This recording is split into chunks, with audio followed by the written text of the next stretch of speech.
Me llamo Claire Hart.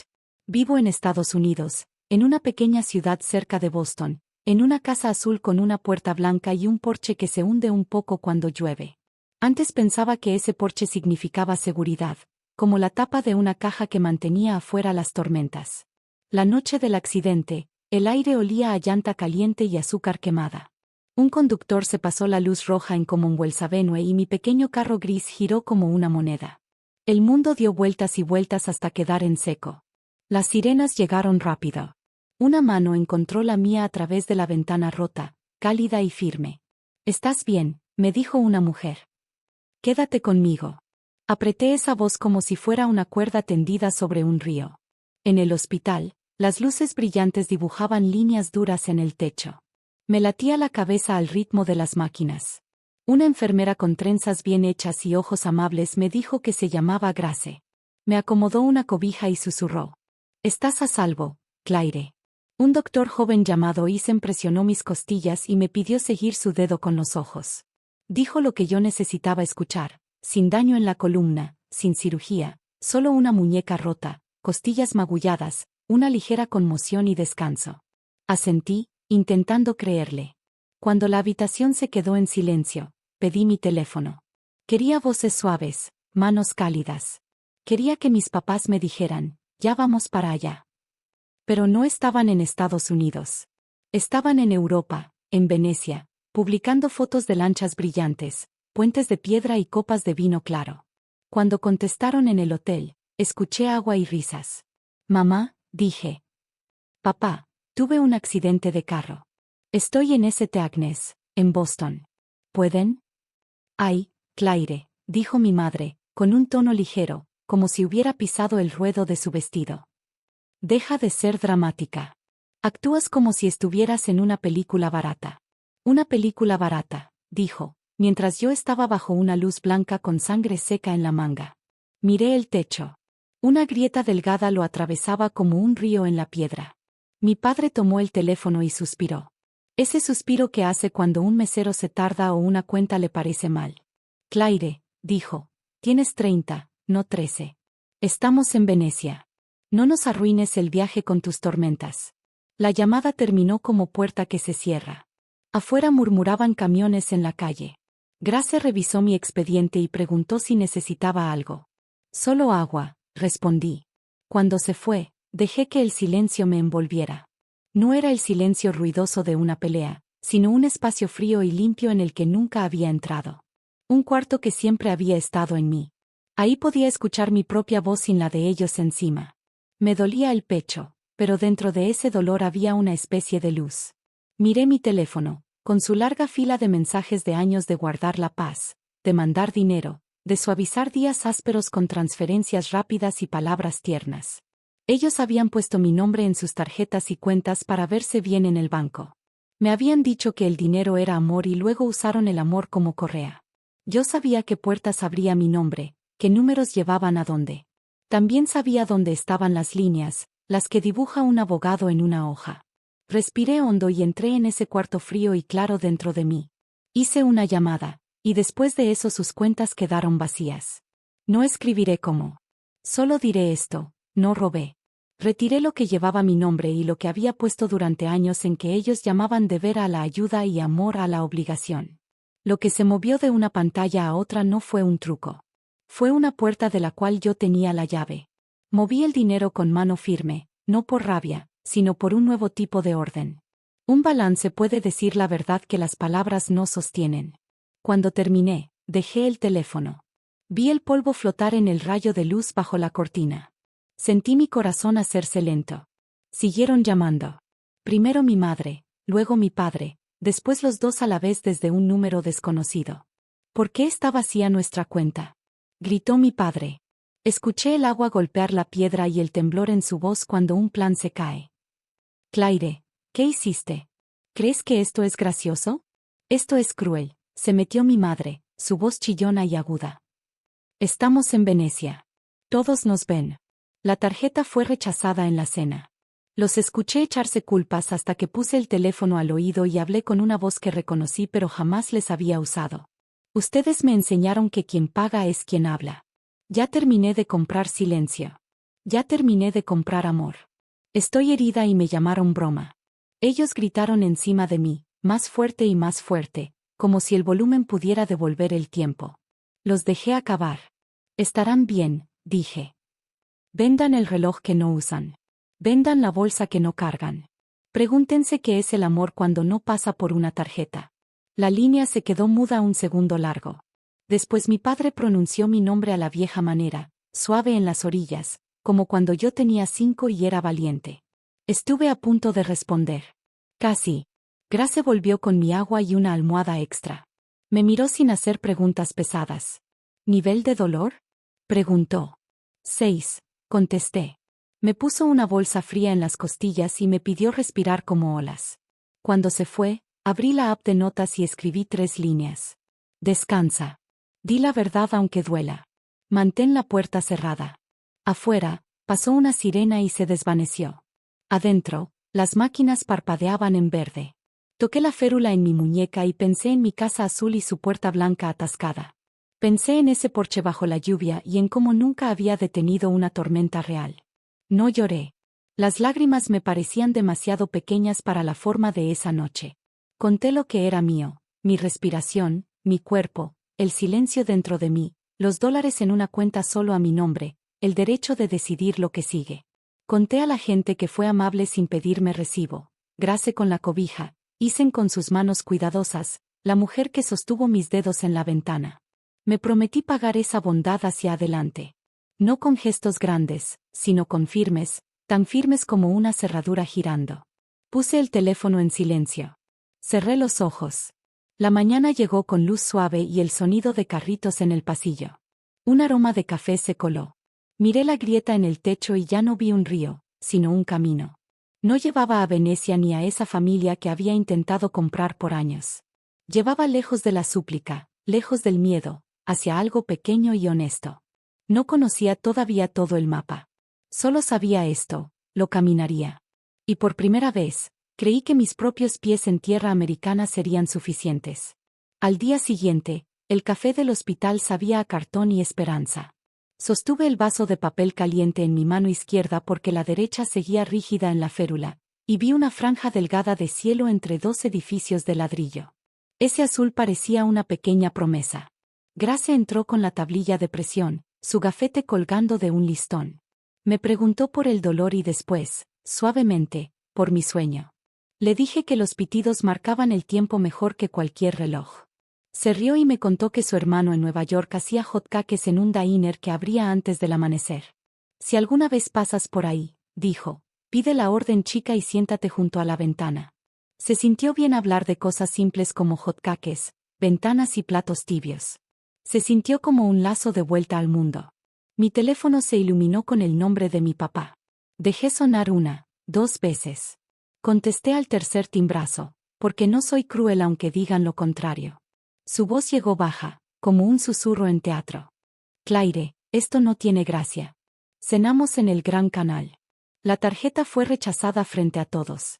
Escuché el agua moviéndose y a un mesero tratando de calmar la tensión mientras la cuenta esperaba en la charola. Miré otra vez al cielo. Esa pequeña promesa. Papá, dije despacio y claro. Esto no es un chiste. Esta es la cuenta. Me llamaron dramática mientras yo estaba sola en una cama. Me dijeron que no arruinara su noche cuando me dolía el cráneo. No seas infantil, dijo. Te criamos. Pagamos tu escuela. Te dimos tu carro. Levantaba una pared con recibos viejos, ladrillo por ladrillo. Yo estaba cansada hasta los huesos. Me pagaron, dije, y luego intentaron adueñarse de mí. Escuché a mi madre tomar el teléfono. El agua sonaba más cerca ahora, como si la lancha hubiera golpeado piedra. Esto es Europa, dijo con la voz que usa cuando cree que alguien la observa. ¿Sabes lo grosero que es sacar este tema aquí? Me tragué la risa que me subió a la garganta. Esto es América, respondí. Esta es mi vida. Las palabras que habían nacido en ese cuarto frío y claro dentro de mí la noche anterior se levantaron frente a la luz. Nuestra relación terminó, dije. Desde hoy no pagaré ninguno de sus gastos innecesarios. Y me voy de casa para siempre, y también de este hospital cuya dirección ya conocen. Silencio. Después, el viejo truco. el suspiro suave de mi madre. El tono herido de mi padre, como si el sonido pudiera atarme los tobillos. No digas tonterías, dijo mi madre. Hablaremos cuando volvamos. Miré la bomba parpadear como metrónomo. No, respondí, firme como cerradura girando. No habrá aún cuando volvamos. Colgué. Me tembló el pulgar. Puse el teléfono boca abajo y dejé que el silencio llegara como ola que limpia la orilla. El alta vino con una pluma que manchaba demasiado y formularios que decían que aceptaba hacerme cargo de mi propio cuerpo. Isen revisó la dilatación de mis pupilas y me dijo que descansara, que comiera, que evitara las pantallas brillantes. Caminatas cortas. Mucha agua. Él dibujó una carita sonriente en la venda, porque es ese tipo de hombre.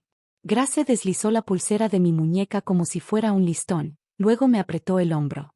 Vas a estar bien, dijo. Está bien estar solo bien, asentí.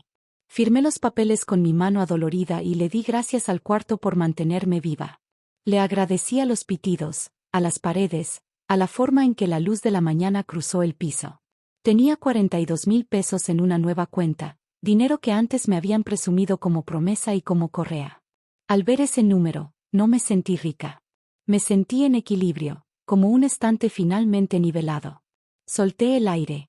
Luego hice algo más, porque el cuarto dentro de mí me lo pedía. Mandé 1,000 pesos a un fondo en Londres para mujeres que necesitan cuartos seguros y cerraduras firmes. Una mujer que conocí una vez en un refugio de Boston había dicho, una puerta puede salvar una vida. Le creí, porque una puerta estaba salvando la mía. Cuando llegó el recibo, lo guardé en una carpeta llamada Luz. Ellos volvieron a llamar, luego a mandar mensajes. Las palabras saltaban y mordían, ladrona, ingrata, cruel. Después giraban hacia lo dulce, cariño, esta no eres tú, seamos razonables. No contesté. Hice una nueva regla para mi casa, aunque aún no estaba en ella, no se habla después del daño. Se sintió como abrir una ventana y dejar salir el humo. Usé el wifi del hospital para poner un filtro que mandara sus mensajes a una caja silenciosa que no tenía por qué abrir. Agregué una nota al calendario, en palabras simples, no expliques la cerradura a quienes siempre rompen la puerta. Sonreí ante mi propia frase corta. Me gustan las cosas que caben en una sola línea y se sostienen. Al salir, me detuve en la capilla del hospital. Era un cuarto pequeño, con una banca de madera y un platito de veladoras que podías encender con un cerillo largo. No había nadie más.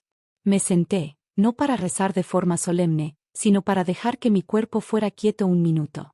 Pensé en mi casa azul con la puerta blanca cerca de Boston, y en que no volvería ahí. Una casa solo es segura cuando la gente dentro de ella es amable. Susurré, gracias por los que sí son amables, y los nombré. Grace con la cobija, Isen con sus manos firmes, la mujer del accidente que sostuvo mis dedos por la ventana.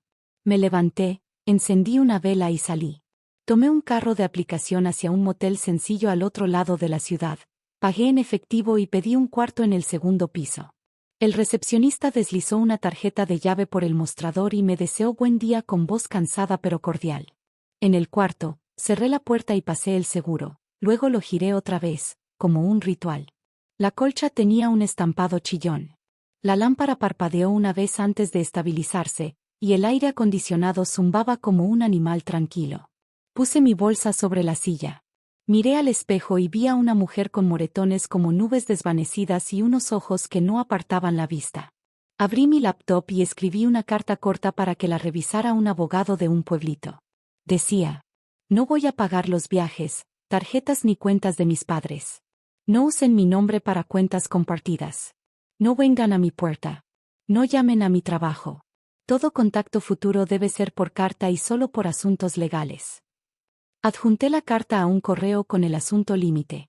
Me costó 250 pesos que el abogado la revisara y aprobara.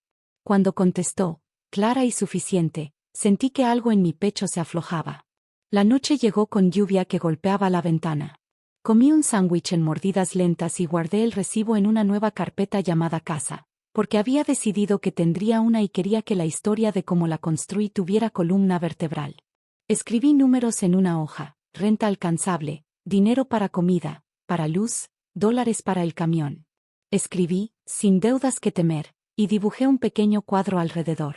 Puse mi teléfono con la pantalla hacia arriba. Llegó un nuevo mensaje. No lo abrí. Apagué el teléfono hasta que quedó negro y simple.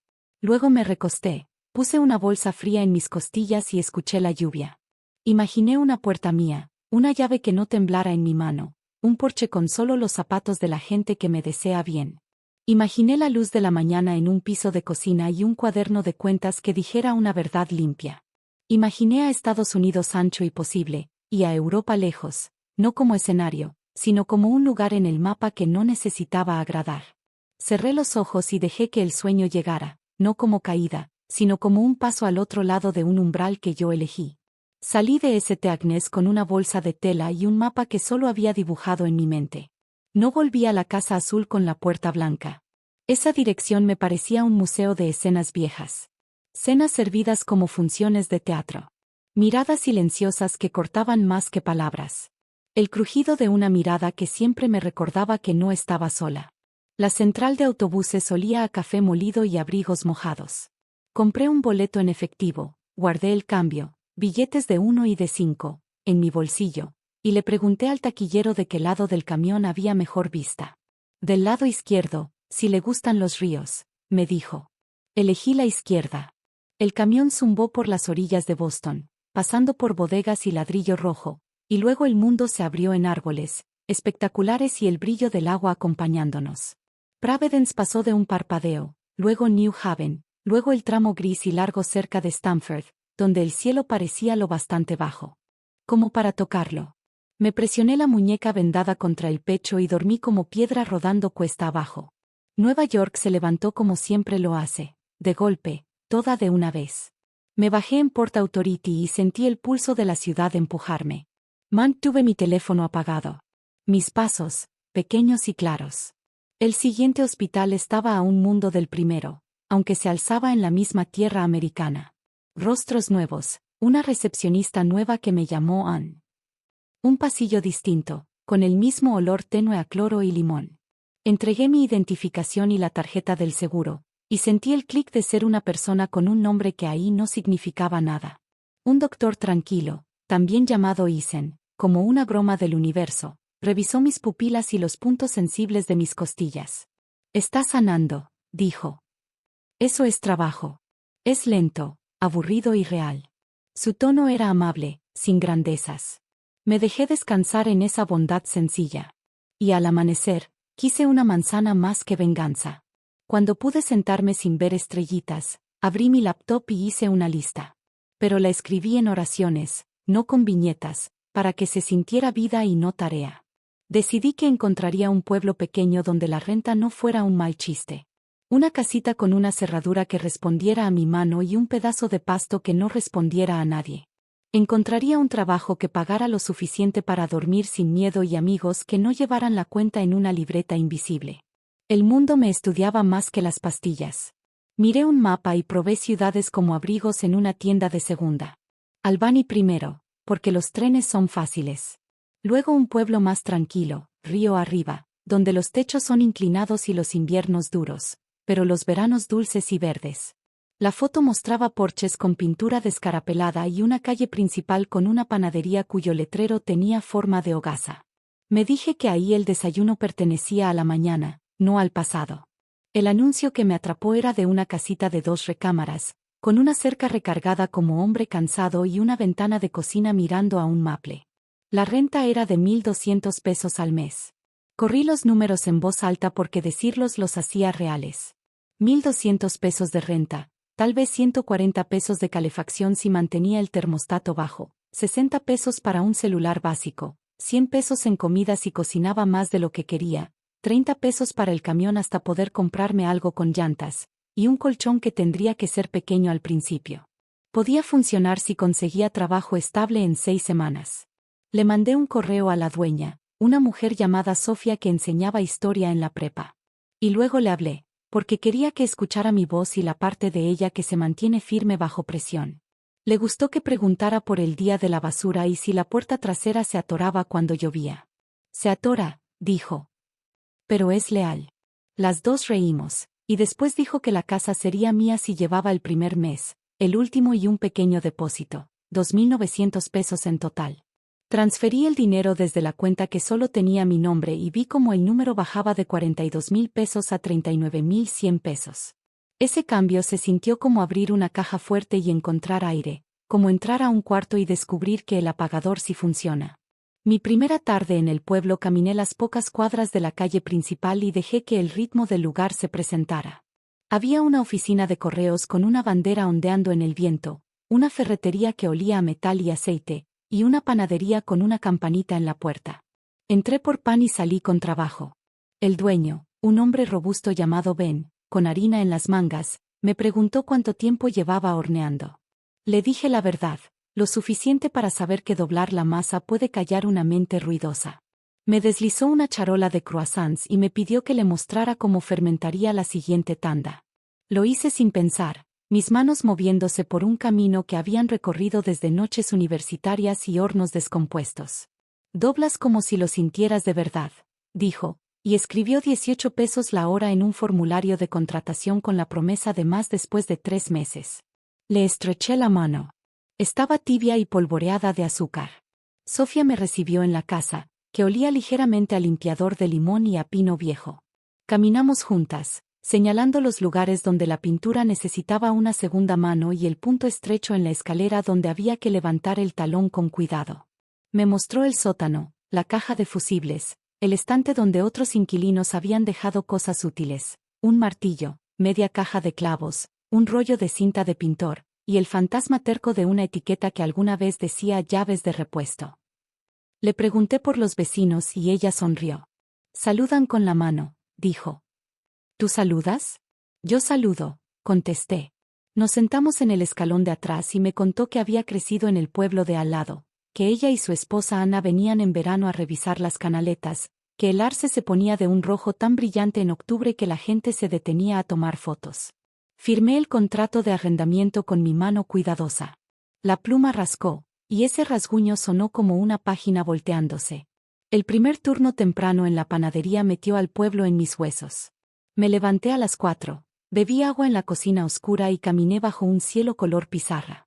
Los hornos rugían como motores, y la primera charola salió a las 5:30, dorada y crujiente, la mantequilla elevándose al aire como una promesa cumplida. Aprendí la caja registradora, la cafetera, los nombres de la gente que pertenece a esa hora, carteros, enfermeras, un hombre que enseñaba música en la secundaria y que compraba un rol de canela cada martes con cambio exacto. Ben me mostró cómo el dinero de la mañana iba a una caja metálica y cómo contábamos en voz alta. 10s, 5s, 1s, cuartos. A las 8, mi cabello olía a pan tostado. A las 9, estaba segura de que dormiría al mediodía y despertaría siendo otra persona. El dinero aparecía ahora de forma sencilla, 18 pesos la hora, unos 144 pesos antes de impuestos por día, lo que significaba más o menos 720 pesos a la semana si las horas se mantenían. Las cuentas hacían un ritmo limpio. Los dólares no son amor, me repetía. Son puertas, y mi trabajo es juntar llaves. En las tardes vivía a propósito en pequeño. Compré una mesa usada por 80 pesos y una lámpara por 30 pesos que dibujaba un círculo cálido en la pared. Encontré un librero en la banqueta y lo cargué con mi brazo bueno, deteniéndome 2 veces a descansar y reírme de lo terca que soy. Comía pasta con mantequilla y perejil porque era barato y sabía a gracia. Apuntaba los gastos diarios en una libreta, 9 pesos de camión, 15 pesos de mandado, 3 pesos en estampillas, y nada por la paz. Mandé 50 libras a un refugio para mujeres en Londres, el que había leído mientras sanaba en Nueva York, porque el hábito de convertir dinero en luz me parecía una promesa a la chica que había sido. Después de los gastos, pasaba 300 pesos a una cuenta de ahorros con solo mi nombre y una etiqueta sencilla, llaves. Imaginaba a mi yo del futuro abriendo esa cuenta y comprando algo que mantuviera la tormenta afuera. Algunas noches, el arce rozaba la ventana como un golpecito suave y yo pensaba en Venecia, como se piensa en una ciudad de un libro, encantadora y muy lejana. No odiaba a mis padres. El odio es una cuerda. Yo elegí la distancia, que es una línea limpia. No desbloqueé sus números. Redacté una carta corta que decía que les deseaba salud y que cualquier contacto futuro debía ser por escrito y solo por asuntos legales. La envié con una sola estampilla. Me paré en mi pórtico, y miré la bandera en la oficina postal. América volvía a sentirse amplia, no como un escenario, sino como un camino. Al séptimo día, Ben me entregó un llavero con una placa de bronce grabada, Bakery Back. Mañana abres tú, dijo. La llave era fría y honesta en mi palma.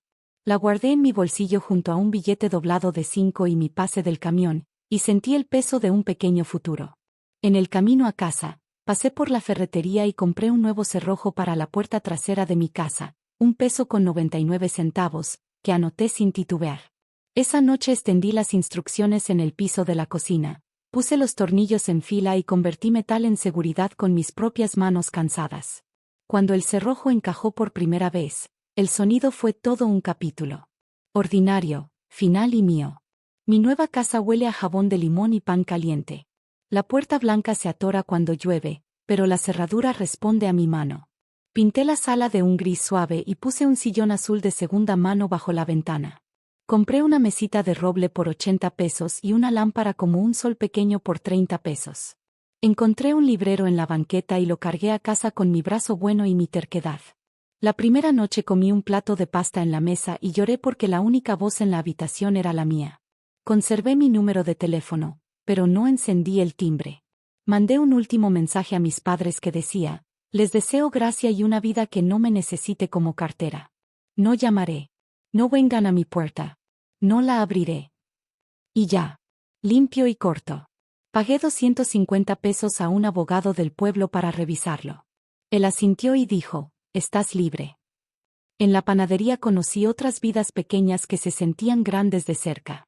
Grace, la enfermera que había empujado mi carrito de presión arterial, me encontró en redes sociales y manejó desde Boston un sábado con flores y un chiste. Dijo: dime dónde pongo esto. Y yo señalé la esquina soleada. Luego, el panadero me dejaba llevar pan del día anterior gratis. Isen, el doctor, me mandó una nota que decía: si te duele la cabeza, llámame. La puse en el refri con un imán en forma de casita. El dinero se movía en formas constantes. Ganaba como $720 a la semana antes de impuestos. La renta se llevaba su parte, igual que el recibo del gas y el súper. Pero cada mes enviaba $300 a la cuenta de ahorros con mi nombre y solo mi nombre. Escribía los números en una libreta. Después de 6 meses, los ahorros marcaban $1,800. Después de un año, con un pequeño aumento y una devolución de impuestos, marcaban $4,200. Compré una cerradura resistente para la puerta trasera por $90 y un abrigo grueso de invierno por $120. Aprendí el sonido que hace mi pórtico cuando un amigo lo pisa. A veces, cuando el sol golpea el arce en el ángulo justo, Venecia se me mete en la mente, con fotos de puentes y destellos de agua. Pero no me quedo ahí. Europa es un lugar en el mapa. América es el suelo bajo mis pies. Mi vida es esta calle, esta cocina, este horno rugiendo a las 5:30 de la mañana. Este cuaderno donde los créditos y débitos me dicen la verdad. Una tarde de finales de primavera, invité a cenar en mi casa. Las ventanas estaban abiertas. El pórtico lleno de zapatos. Grace trajo ensalada. Ben llevó un pay. Sofía, mi casera, vino con su esposa Ana y una botella de algo burbujeante de la ciudad. Comimos en mi mesa de roble de $80. Encendí 2 velas y, por una vez, no me preocupé por su costo. Alguien pidió un brindis. No soy alguien que disfrute dar discursos, pero era mi casa y mi historia. Así que me levanté. Por las nuevas puertas, dije. Por las cerraduras que son nuestras y las llaves que guardamos. Por el dinero que compra pan y luz y no silencio. Por la gente que aparece para dejar atrás lo que duele y caminar hacia lo que sana. Chocamos los vasos. El mío tenía agua con limón. Supo a despertar.